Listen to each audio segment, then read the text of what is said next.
Mi ex esposa que me fue infiel quiso exigir que triplicara la pensión alimenticia, argumentando que yo debía mantener su estilo de vida ahora que su esposo, el cual era su amante, quería ser padre a tiempo completo. ¿Acaso soy el malo por arruinarlos después de eso? El día que el alguacil tocó la puerta de mi oficina, yo estaba revisando planos en mi escritorio con una taza de café a medias y la mente puesta en un proyecto de construcción que tenía que entregar esa misma semana. Era un martes ordinario. O eso creía yo. El hombre entró sin ceremonia, me entregó un sobre manila sellado, firmó su libreta y se fue sin decir una sola palabra. Yo me quedé mirando ese sobre durante unos 10 segundos antes de abrirlo. Lo leí una vez. Luego lo leí otra vez. Y una tercera, porque mi cerebro se negaba a procesar lo que decían esas palabras. Moción de emergencia para modificar el acuerdo de pensión alimenticia. Mi ex esposa, Valeria, solicitaba que yo triplicara los pagos mensuales. La razón que daba era tan absurda que tuve que pellizcarme el antebrazo para asegurarme de que no estaba soñando. Su nuevo marido, Sebastián, el mismo hombre con quien me engañó durante casi 2 años, había decidido dejar su trabajo para quedarse en casa a cuidar a mis hijos de tiempo completo. Y según Valeria, yo tenía la obligación legal de financiar ese sueño. Cerré el sobre. Respiré profundamente. Y por primera vez desde el divorcio, después de meses de tragarme el orgullo, de pagar en silencio, de ver cómo mi vida se reducía a un departamento rentado de 2 cuartos mientras ella vivía cómodamente en la casa que fue mía, por primera vez en todo ese tiempo, sonreí. Porque Valeria acababa de cometer el error más grande de su vida. Soy Marcos. Tengo 42 años. Soy ingeniero de proyectos, padre de Mateo y Sofía, y sobreviviente de uno de los divorcios más injustos que puedas imaginar. Esta es la historia de cómo un sobreordinario se convirtió en la llave que abrió todas las puertas que ella creyó selladas para siempre. Quédate hasta el final. Porque esto no es solo una historia de pensiones y juzgados. Es una historia de traición, de hijos, de justicia, y de elegir quién quieres ser cuando el mundo entero te da permiso de ser lo peor de ti mismo. Tengo que llevarte al principio para que entiendas el tamaño de lo que pasó. Valeria y yo nos casamos hace 14 años. Yo tenía 28. Ella, 26. Éramos jóvenes, ilusionados, convencidos de que el amor era suficiente para construir algo duradero. Y durante un tiempo, lo fue. Tuvimos a Mateo cuando llevábamos 3 años casados. Después llegó Sofía. Trabajé duro, quizás más de lo que debí, pero cada centavo extra que ganaba iba para ellos. Su educación, sus actividades, sus sueños. Yo construía el futuro de nuestra familia ladrillo por ladrillo. Lo que no sabía era que alguien estaba demoliendo desde adentro. Sebastián era el entrenador personal de Valeria. Ella lo contrató sola, lo cual en ese momento me pareció completamente normal. Lo vi varias veces. Le di la mano. Pagué sus honorarios sin cuestionarlo. Era un tipo de 30 y tantos, físicamente imponente, de esos que tienen respuesta para todo y siempre están seguros de sí mismos. Nunca sospeché nada. Qué ingenuo fui. La infidelidad duró casi 2 años. 2 años en que yo llegaba a casa cansado después de 12 horas de trabajo, cenaba con mi familia, ayudaba a los niños con la tarea y me dormía convencido de que todo estaba bien. 2 años en que Valeria me miraba a los ojos sin parpadear y me decía que me amaba. La descubrí un martes de marzo. Salí temprano del trabajo con flores en la mano. Quería darle una sorpresa, llevábamos semanas sin tener una tarde tranquila juntos y extrañaba a mi esposa. Encontré a mi esposa, sí. Solo que no de la manera que esperaba. No grité. No rompí nada. Me quedé paralizado en el marco de la puerta exactamente el tiempo suficiente para que ese momento quedara grabado a fuego en mi memoria. Luego me di la vuelta, bajé las escaleras, dejé las flores en el cesto de basura de la esquina y manejé sin rumbo durante 3 horas. 3 horas dando vueltas por una ciudad que de repente se sentía completamente ajena. Esa misma semana contraté a un investigador privado.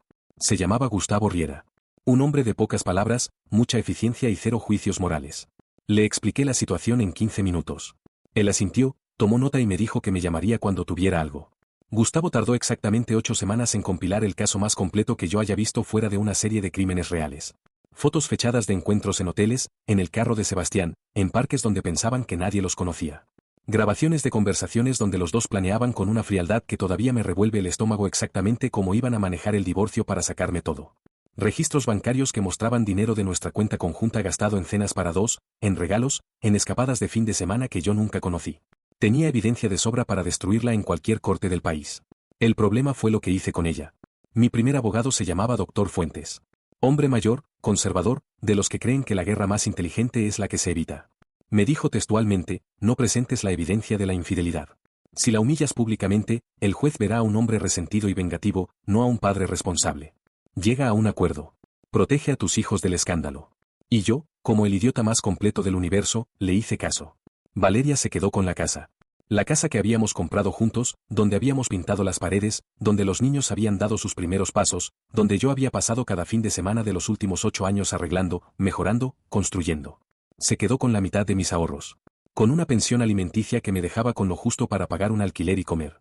Y con la narrativa que su abogado instaló hábilmente durante el proceso, yo era el padre ausente, el adicto al trabajo, el hombre que nunca estaba presente para su familia.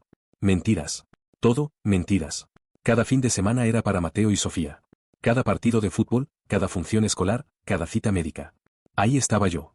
Pero el relato estaba instalado y yo lo había dejado instalarse porque seguí el consejo equivocado de un abogado que quería cerrar el caso rápido. Acepté los términos injustos pensando que protegía a mis hijos. Lo que no calculé fue que Valeria iba a interpretar ese silencio como debilidad permanente. Y los débiles, en su mundo, eran para exprimir hasta que no quedara nada. Volvamos al sobre. Llamé a mi nueva abogada esa misma tarde. Luciana Méndez. 50 y pico de años, reputación de no perder cuando tiene razón de su lado, y una manera de hablar que te hace sentir que el mundo ya está a punto de ordenarse como debe. Me la había recomendado un colega que la había visto trabajar en un juicio de custodia particularmente complicado. Le conté todo por teléfono. Hubo un silencio largo del otro lado. Marcos, ¿tienes todavía todo el material que recolectó tu investigador? Cada foto, cada grabación, cada documento. En un disco duro que he guardado por 2 años sin saber si alguna vez iba a necesitarlo. Otro silencio. Tu exesposa acaba de abrir una puerta que llevaba 2 años cerrada, dijo Luciana. Y nosotros vamos a entrar por ella con todo. Me reuní con ella al día siguiente. Extendí el material sobre su escritorio.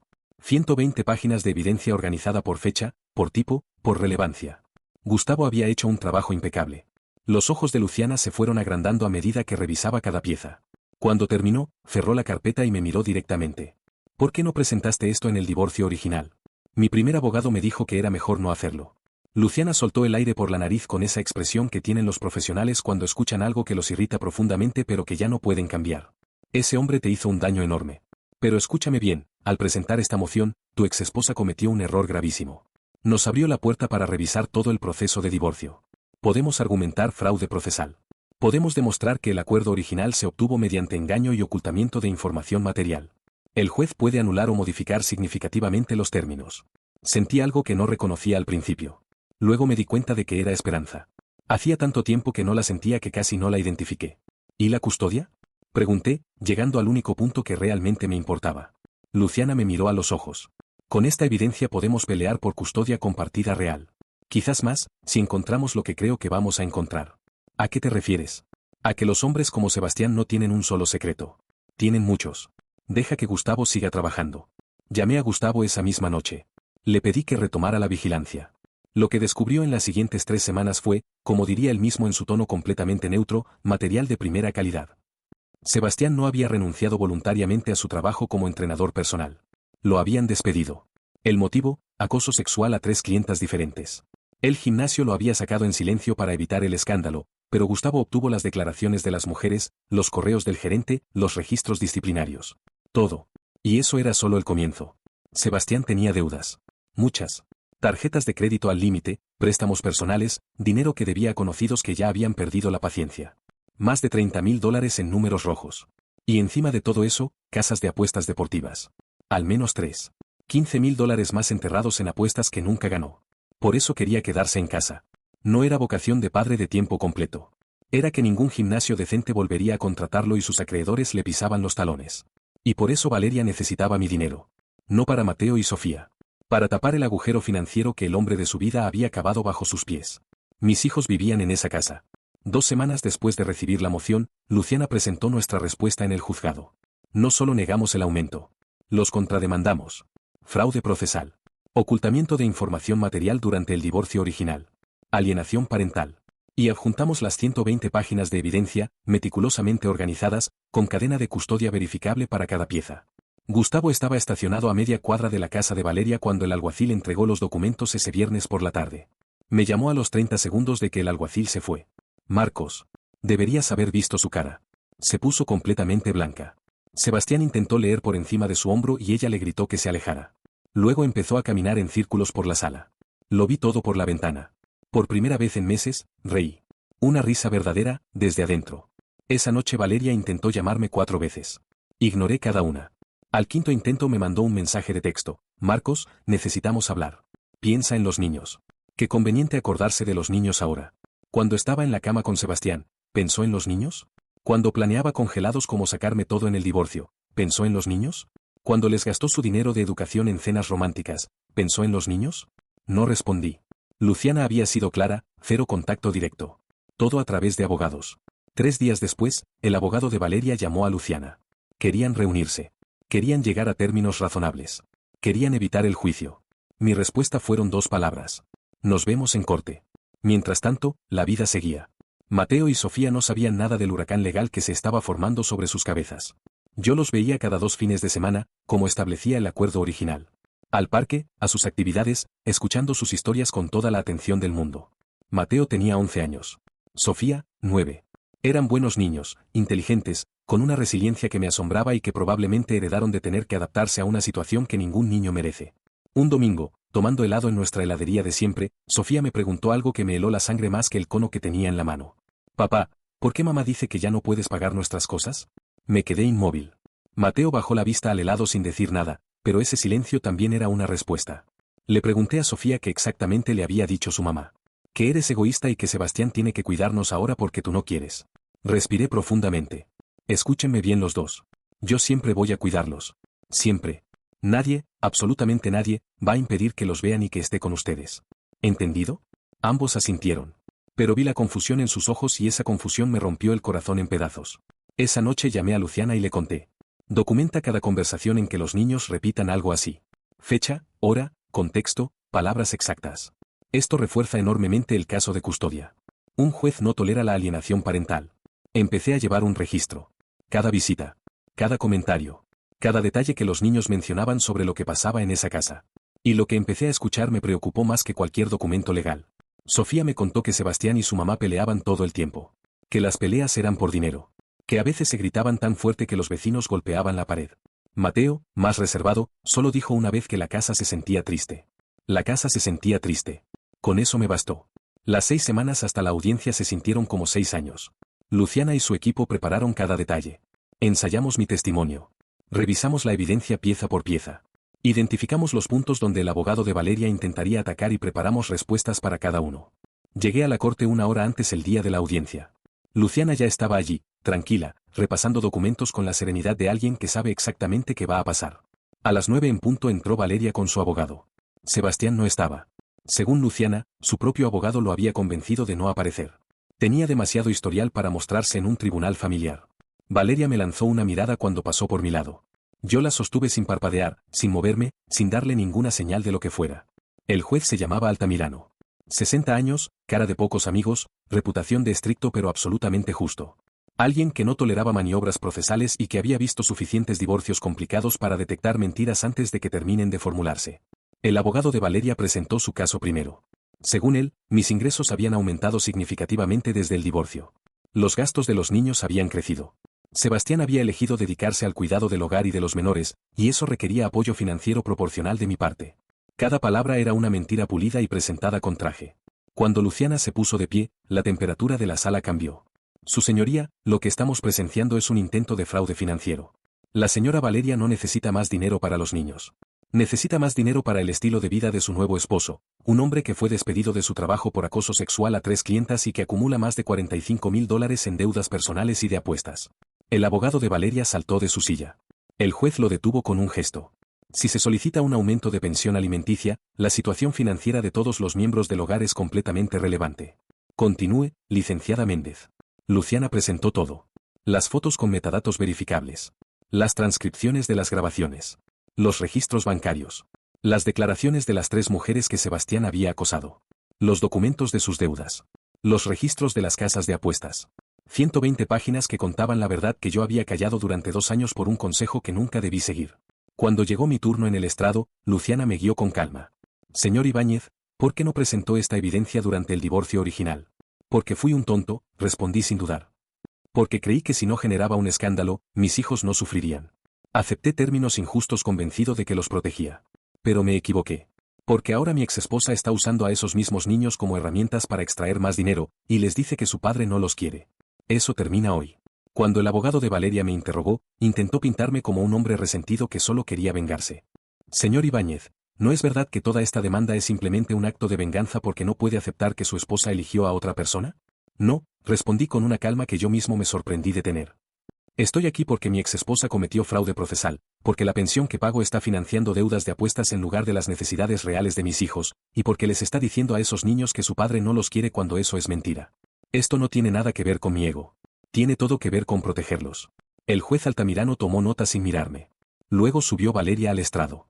Luciana la interrogó con una precisión quirúrgica. ¿Es verdad que le dijo a sus hijos que su padre ya no puede pagar sus gastos? ¿Puede mencionar una sola necesidad básica de Mateo y Sofía que su padre haya dejado sin cubrir desde el divorcio? ¿Puede explicar el cargo de $2.000 en artículos de lujo personales del mes pasado mientras les decía a sus hijos que su padre era egoísta? Silencio. Lágrimas. Nada que responder. La verdad no necesita defensa cuando está bien documentada. El juez pidió un receso de 20 minutos. Luciana me puso una mano en el hombro en el pasillo. «Lo tenemos, Marcos». Cuando el juez Altamirano regresó, la sala estaba en silencio absoluto. «He revisado toda la evidencia presentada hoy», comenzó. «Debo decir que este es uno de los casos más claros de fraude procesal y manipulación que he visto en mis 28 años como juez de familia. Primero, la moción de emergencia para aumentar la pensión alimenticia queda denegada. No solo denegada, sino declarada presentada de mala fe con intención de abusar del sistema judicial. Segundo, basándome en la evidencia de fraude procesal durante el divorcio original, ordeno modificar el acuerdo de custodia. Régimen compartido 50 y 50, semanas alternas. Efectivo de inmediato. Tercero, la pensión alimenticia se reduce en un 40%, reflejando la nueva distribución de custodia y las necesidades reales de los menores, no los gastos personales de la señora Valeria. Cuarto, ordeno evaluación psicológica completa de ambos padres y de los menores para determinar la necesidad de terapia familiar por alienación parental documentada. Quinto, la señora Valeria deberá reembolsar al señor Ibáñez los montos de pensión gastados en artículos personales durante los últimos 12 meses. Una auditoría contable determinará la cifra exacta. El juez me miró directamente. Señor Ibáñez, entiendo que recibió asesoría deficiente en su divorcio original. Pero quiero ser claro, use este tiempo adicional con sus hijos para ser el padre que dice ser. No para continuar guerras. Lo haré, señoría, respondí, la voz cargada. Se lo prometo. Golpeó el mazo. Salí de esa sala sintiendo que alguien me había quitado 100 kilos de encima. Miré hacia atrás antes de doblar la esquina del pasillo. Valeria lloraba mientras su abogado trataba de decirle algo. Sebastián ni siquiera había aparecido. No sentí satisfacción. Sentí alivio. Un alivio profundo, limpio, que no había sentido en años. En las semanas siguientes, Valeria intentó contactarme de todas las formas posibles. Llamadas, mensajes, se presentó una vez en mi trabajo. Seguridad la escoltó afuera mientras ella gritaba que yo estaba siendo cruel, que estaba destruyendo a la familia, que todo era venganza. Venganza. Como si defender tus derechos fuera venganza. Como si pelear por tus hijos fuera venganza. No respondía nada. Luciana era mi única vía de comunicación con ese mundo. Gustavo seguía monitoreando. Y lo que me reportó 2 semanas después del fallo cambió todo el escenario. Sebastián estaba siendo investigado por fraude financiero. No solo el acoso a las clientas. Al parecer, durante años había convencido a varias mujeres de invertir en oportunidades de negocio que él manejaba. Esquemas piramidales. 6 mujeres habían presentado denuncias penales. La fiscalía estaba armando el caso. Y había algo más. Sebastián tenía una orden de restricción vigente por parte de una de esas mujeres. Una orden que él había violado repetidamente intentando convencerla de retirar la denuncia. Fue arrestado un jueves por la madrugada. No por el fraude, eso todavía estaba en investigación. Lo arrestaron por violar esa orden de restricción. La nota salió en el periódico local. Una columna pequeña en la sección policial. Entrenador personal arrestado por violación de orden de restricción. El padre de Valeria, don Eugenio, me llamó a los 10 minutos de que salió la noticia. Don Eugenio era un hombre de negocio serio y honrado con quien yo siempre había tenido respeto mutuo. Durante el divorcio se puso del lado de su hija, lo cual era comprensible. Pero lo que me dijo ese día me tomó completamente por sorpresa. Marcos, tienes que sacar a los niños de esa casa. Fui a hablar con Valeria esta mañana y la encontré defendiéndolo a él, convencida de que todo es una conspiración. Está completamente ciega. Mis nietos son tu prioridad y la mía. Haz lo que tengas que hacer. Yo testificaré si es necesario. Llamé a Luciana mientras todavía tenía el teléfono caliente de la llamada con don Eugenio. Preparó la moción de custodia de emergencia esa misma noche. La audiencia de emergencia fue 3 días después. Esta vez Valeria llegó sola, sin la seguridad de antes, sin la arrogancia de quien cree que va a ganar. Sebastián seguía libre bajo fianza, pero su propio abogado le había recomendado no aparecer en ningún tribunal. El juez Altamirano revisó los nuevos documentos en silencio. Luego miró a Valeria. Señora, ¿es usted consciente de que el hombre con quien vive actualmente enfrenta cargos criminales? Sí, señoría. Pero esos cargos son falsos. Lo están persiguiendo injustamente. El juez se quitó los lentes y la miró fijo. Eso lo determinará un jurado criminal. Lo que me ocupa aquí es que usted continúa exponiendo a 2 menores de edad a un ambiente potencialmente peligroso. Y basándome en el informe del evaluador psicológico, que documenta signos de estrés emocional en ambos niños relacionados directamente con el ambiente en su hogar, no puedo permanecer indiferente. Valeria empezó a llorar. Señora, con todo respeto, usted parece estar más preocupada por proteger a su esposo que a sus hijos. Y eso, en esta sala, es inaceptable. Custodia primaria será otorgada al señor Marcos Ibáñez con efecto inmediato. La señora Valeria tendrá visitas supervisadas cada 2 fines de semana hasta demostrar que ya no convive con el señor Sebastián. Además, dado el nuevo arreglo de custodia, la señora Valeria pagará una pensión de apoyo al señor Ibáñez en proporción a sus ingresos actuales. Valeria soltó un sollozo que llenó toda la sala. El abogado le puso una mano en el hombro pero no dijo nada. No había nada que decir. Esa tarde, acompañado por una trabajadora social del juzgado, fui a recoger a Mateo y Sofía. Valeria no estaba en la casa. Se había ido a lo de sus padres inmediatamente después de la audiencia. Los niños estaban confundidos. Sofía lloró. Mateo hizo preguntas. Les expliqué de la manera más suave que pude que iban a vivir conmigo ahora. Que podían ver a su mamá pronto. Que todo iba a estar bien. Empacamos sus cosas entre los 4, la trabajadora social, los niños y yo. Sus juguetes, su ropa, sus libros, el peluche azul de Sofía que había sobrevivido 9 años de uso intensivo. Cuando llegamos a mi departamento, los llevé directo a sus cuartos. Los había preparado con todo lo que me habían dicho que querían. Mateo, azul con pósters de ciencia. Sofía, rosa claro con pequeñas estrellas luminosas en el techo que brillaban cuando se apagaba la luz. Esa noche preparé lo que sé que más les gusta, espagueti con albóndigas. Comimos juntos en la mesa de la cocina en un silencio que no era incómodo. Era seguro. Después vimos una película los 3 acurrucados en el sofá. Y por primera vez en años, sentí paz. Real. Completa. Sin peso. Mis hijos estaban a salvo. Estaban conmigo.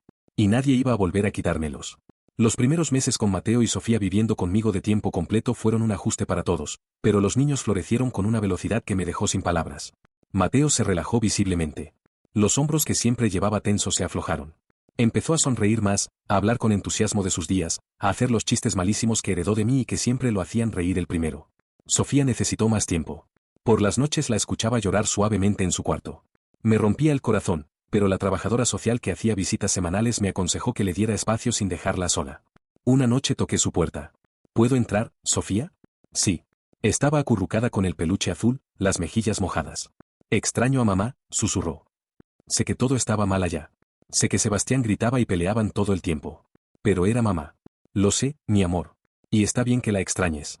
Mamá cometió errores, pero sigue siendo tu mamá. Y cuando ella haga los cambios necesarios, van a poder estar más tiempo juntas. ¿Cuándo? Todavía no lo sé. Pero lo que sí sé es que aquí estás segura.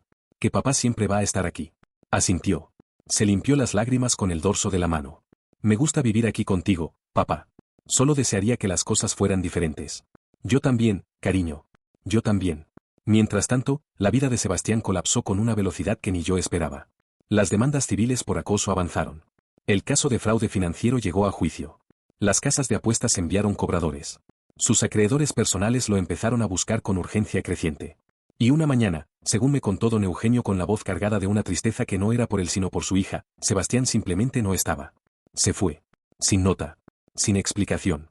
Con lo poco que era suyo y con deudas enormes a nombre de Valeria que ella ingenuamente había firmado. Don Eugenio me llamó para contármelo. Lo encontré en una cafetería, más envejecido que en ningún otro momento desde que lo conocí. Marcos, vine a pedirte disculpas. Cuando dijiste que Valeria te había traicionado, te llamé mentiroso. La defendí sin cuestionarla y estaba equivocado. Don Eugenio, yo nunca quise destruir su familia, le dije. Solo quería que se hiciera justicia. Y la merecías, respondió.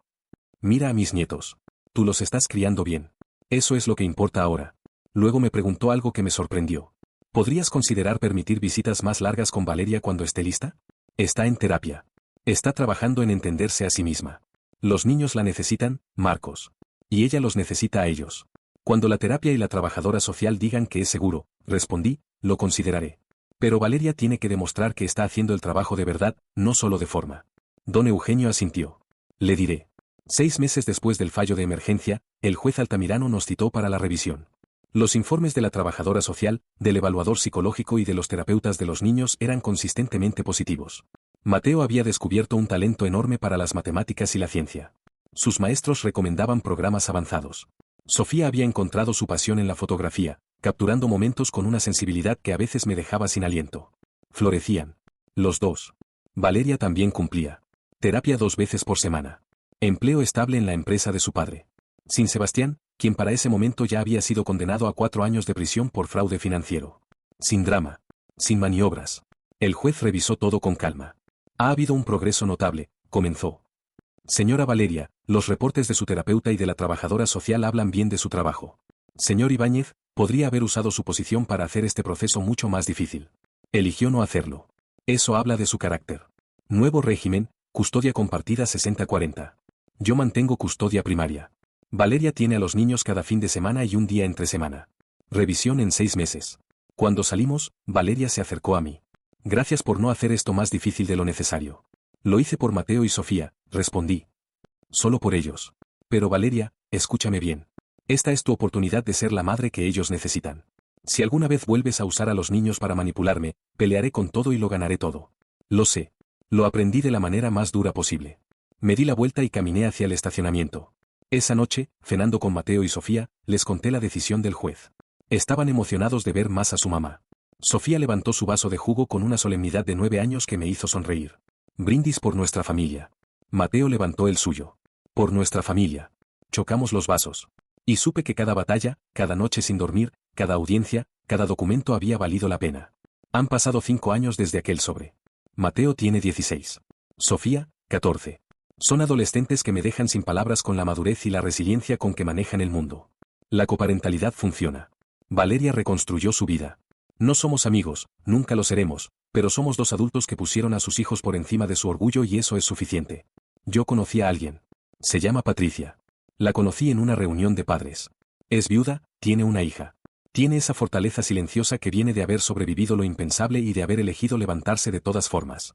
Antes de que nuestra relación avanzara, hablé con Mateo y Sofía. Si no estaban cómodos, esperaría.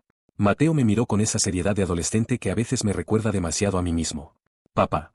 Mereces ser feliz. Llevas años siendo el pilar de todos. Es tu turno. Sofía asintió. Solo prométeme que si se muda aquí, mis pósters de fotografía no los toca nadie. Reí durante un buen rato. La primera risa completamente libre que recuerdo haber tenido en mucho tiempo. Una tarde, mientras Mateo trabajaba en un proyecto escolar, me preguntó algo que no esperaba. Papá, si pudieras volver atrás y evitar todo lo que pasó, ¿lo harías? Pensé durante un momento. Evitaría la traición de tu mamá, sí. Pero lo demás, no. Porque todo lo que pasó me enseñó quién soy cuando todo se derrumba. Me mostró hasta dónde soy capaz de llegar para protegerlos a ustedes. Y me trajo hasta aquí. ¿Aquí a dónde? A esta noche. A esta mesa. A esta conversación contigo. Mateo sonrió y siguió con su proyecto. Si esta historia te ha gustado, suscríbete a mis historias de Reddit, activa la campanita y dale like, eso me ayuda a llegar a más personas. Miau.